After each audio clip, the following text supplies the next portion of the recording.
If they ask somebody to talk about it, you know who needs to talk about it, because I'm the only person talking about it, because I'm the best, man. Apex Sapien, ask your mama, ask your daddy, ask your grandmama, the aunties, the cousins, they all gonna say the same thing. The best to ever do it. Let me tell you, we talking about the dating apps.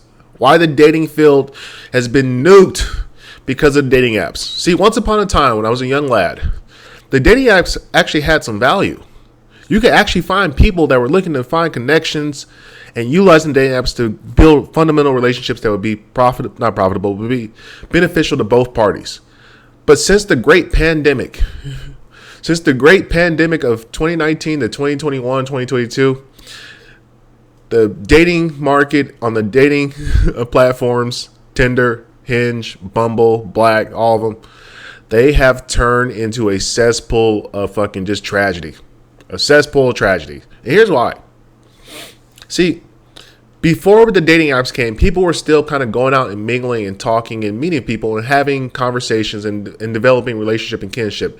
And the dating apps were primarily for busy people who didn't necessarily have the time to go out and meet people. So it was like a nice, easy way, because back in the day, before dating apps really exploded, people had like a fundamental understanding of how to start a relationship. Relationships were built and they prospered because people understood how to be human beings. But see, the pandemic has revolutionized that and changed all of it. Not just because of the dating apps, because everybody got locked into their fucking crib. They lost social skills, and all they knew how to do is text and operate through a dating app. So what happens is, if you have people, the population generally, who's all locked in, they're already antisocial and displays terrible dating behavior patterns already as to begin with, you're going to have even a worse amplified effect through the dating apps, because all the dating apps does is make it easier to make dating worse. Primarily, that's what happens. Like back in the day, you could hear about people having couples and meeting people on dating apps because it was kind of quirky, it was new, it was uncharted territory. So people were still acting as if datings were like, they're still dating with the same old school mentality prior to the pandemic. But since the pandemic has occurred, we have more Zoomers and millennials that are jumping into the game, and they're crashing it out. They're nuking it, and it has now become a bottom out cesspool where there's just pure degeneracy, where guys are looking to cash app women just to have a conversation. Like what you'll come to find, if you are a decent person who actually wants to go out and date and meet people and really have a real connection, you're going to find out that the dating apps will simply just repulse you.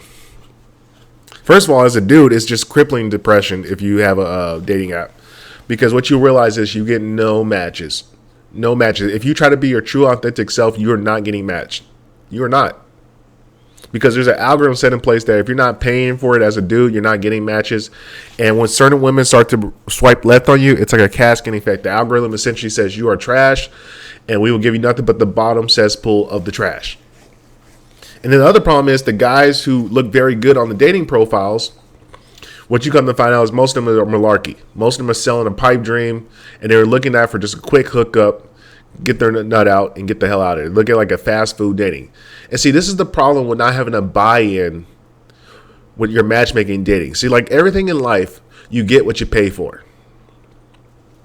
So, for example, like if you go onto not Reddit, but if you go on and like stream illegal movies or shows and things like that, what's going to happen is that comes with a trade-off. You know what your trade-off is? You're going to get viruses. You're going to get antiviruses. You're going to get malware, because in order to get you to stream like that, you have to go to an unprotected site, and that unprotected site is sending digital bugs to come in and fuck up your computer. That's the trade-off.